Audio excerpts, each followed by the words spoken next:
The latest on the disaster in Texas. Residents still coping with supply shortages and problems with their water. This comes as the governor announces investigations into those catastrophic power outages. Marcus Moore is in Arlington with more. Good morning, Marcus.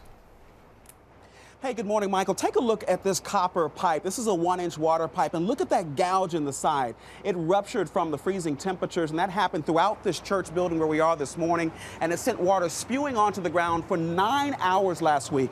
There was 2 to 8 inches of standing water inside the church building. This is the sanctuary here at St. John the Apostle United Methodist Church. Just an absolute mess. And of course, all of this started with those massive power outages.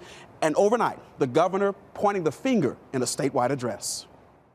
ERCOT repeatedly assured the state and the public that ERCOT was prepared.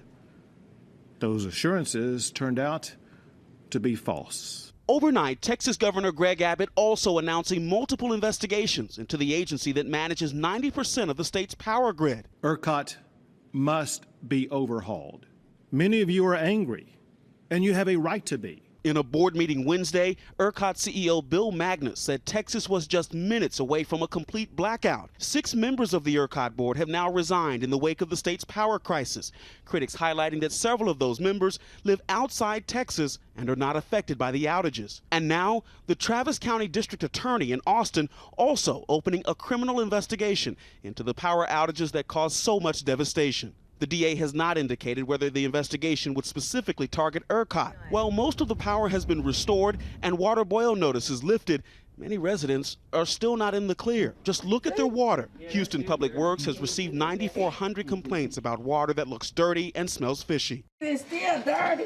Officials say the change is caused by algae that is seasonal, and adding the drinking water, quote, continues to meet or exceed federal and state standards.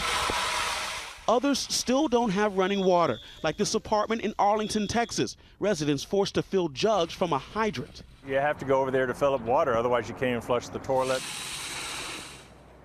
Another look at the mess here at this Arlington church. One of the other pressing issues is the high electricity bill some Texans received, and lawmakers are expected to begin holding hearings on that issue and the overall crisis later today, George. Okay, Marcus, thanks very much.